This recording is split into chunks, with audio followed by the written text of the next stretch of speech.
इयत्ता चौथी परिसर अभ्यास धडा तिसरा साठवण पाण्याची. करून पहा. 1. अंगणात दगड व मातीची छोटी टेकडी तयार करा. या टेकडीवर झारीने पाणी ओता. जणू काही या टेकडीवर पाऊस पडत आहे. पाणी टेकडीवरून कसे वाहते त्याचे खालील मुद्द्यांच्या आधारे निरीक्षण करा.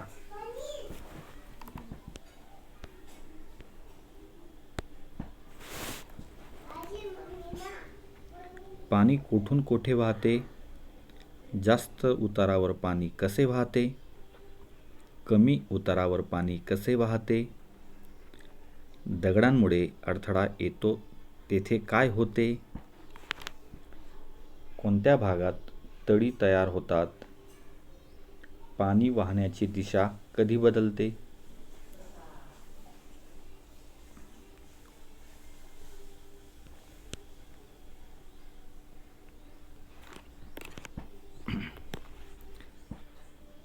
आता टेकडीवर पाणी ओतायचे थांबवा. खालील मुद्द्यांच्या आधारे पुन्हा निरीक्षण करा. पाणी ओतायचे थांबल्यावर टेकडी चटकन का वाढली? ओली टेकडी वाढायला किती वेळ लागला? टेकडीचा कोणता भाग लवकर वाढला? कोणत्या भागाला वाळायला वेळ लागला? वाळायला वेळ लागण्यामागचे कारण काय?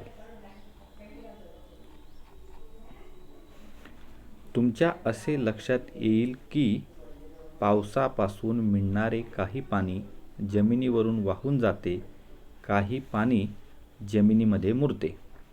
आपल्याला मिळणारे सर्व पाणी पावसापासून मिळते. पावसाळा 3 ते 4 महिने असतो. आपल्यासह सर्व सजीव वर्षभर हे पाणी वापरतात. पाणी साठवून ठेवले नाही तर आपल्याला पुरेसे पाणी मिळणार नाही, म्हणून पाणी साठवावे लागते. पाण्याचा वापर काटकसरीने करावा लागतो. पाणी साठवण्याच्या नाविन्यपूर्ण पद्धती आपण पाहू. जुने जलसाठे. आपल्या राज्यात जुन्या काळात पाणी साठविण्याच्या अनेक पद्धती होत्या. आता त्यांचा फारसा वापर होत नाही, मात्र त्यांचे अवशेष सर्व भागात पाहायला मिळतात.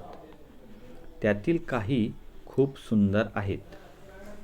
काही जलसाठ्यांचे पाणी कधीच आटत नाही. 1. विहीर. पावसाचे काही पाणी जमिनीत मुरते. ते मिळवण्यासाठी विहीर खणली जाते.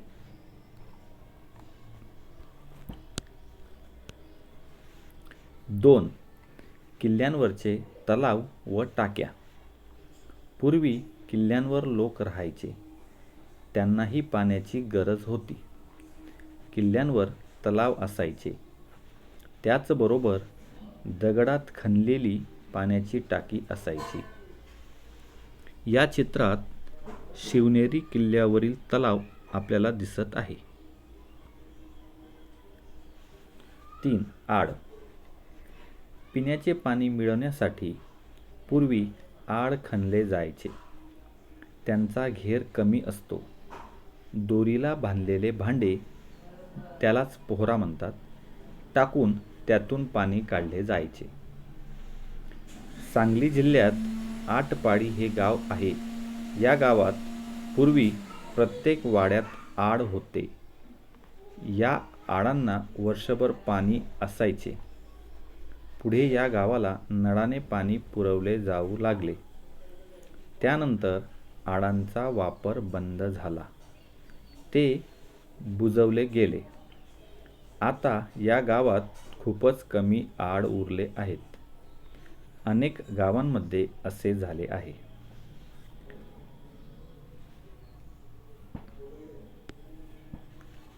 4.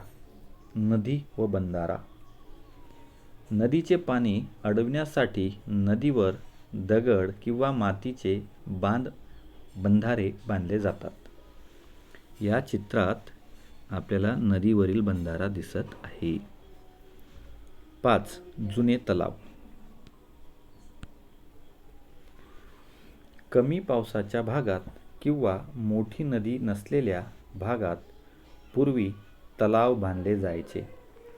बहुतांश तलाव बांधण्यासाठी दगड व चुना वापरला जायचा.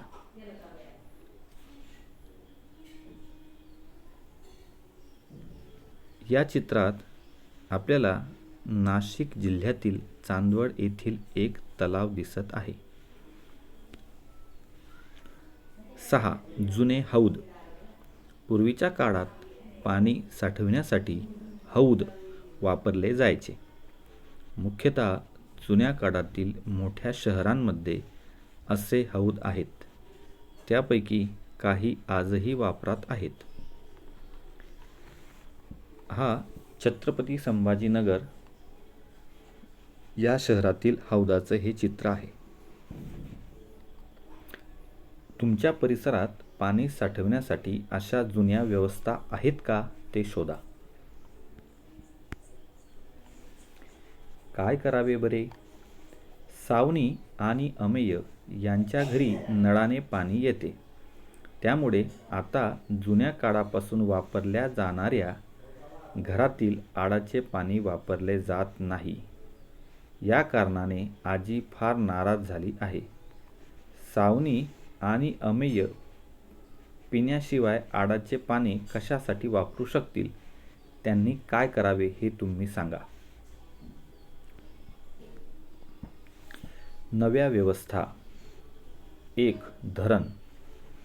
या चित्रामध्ये एक धरणाचे हे चित्र आहे.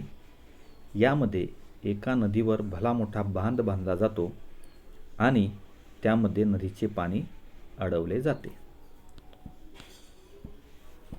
पाणी साठवण्याच्या नव्या व्यवस्थांपैकी प्रमुख म्हणजे धरण.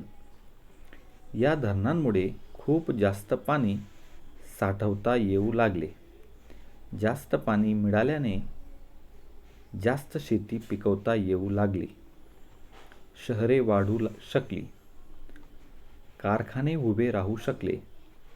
वीज निर्मिती करणे शक्य झाले.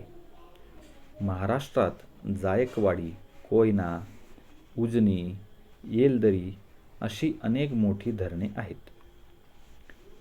ही धरणे नेमकी कुठे आहेत ते आपल्या पाठ्यपुस्तकातील राज्याच्या प्राकृतिक नकाशात शोधा. 2. विंधन विहीर. विंधन विहिरीलाच बोरवेल असे पण म्हणतात. आपल्या भाषेत आपण त्याला बोर म्हणतो. जमिनीतील पाणी वापरता यावे यासाठी पूर्वी विहिरी किंवा आड खणले जायचे. पण त्यामुळे जास्त खोल असलेले पाणी वापरता यायचे नाही. विजेचा वापर सुरू झाल्यापासून पंपाद्वारे खूप खोलवरचे पाणी उपसणे शक्य झाले. त्यासाठी विंधन विहिरी म्हणजेच बोरवेल खणल्या जाऊ लागल्या. या खूप खोल असतात, पण त्यांचा घेर मात्र फार लहान असतो. जरा डोके चालवा. तुम्ही राहत असलेल्या भागात पाणी साठवण्याच्या जुन्या पद्धती आहेत का याची माहिती घ्या. हे पाणी आता कसे वापरता येईल याचा विचार करा. नदी, धरण, विहीर, तलाव इत्यादी जलसाठ्यांना पाणी कुठून मिळते?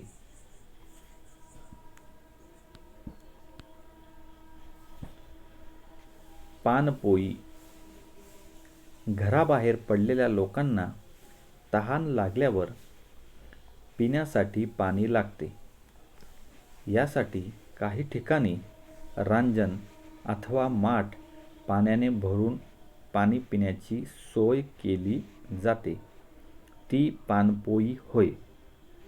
पाणपोईच्या पाण्यासाठी मोबदला घेतला जात नाही. काही व्यक्ती किंवा संस्था अशा पाणपोई सुरू करतात. त्यामुळे लोकांची पिण्याच्या पाण्याची सोय होते. विशेषतः उन्हाळ्यात पाणपोईचा खूप उपयोग होतो. हे चित्र एका पाणपोईचे आहे.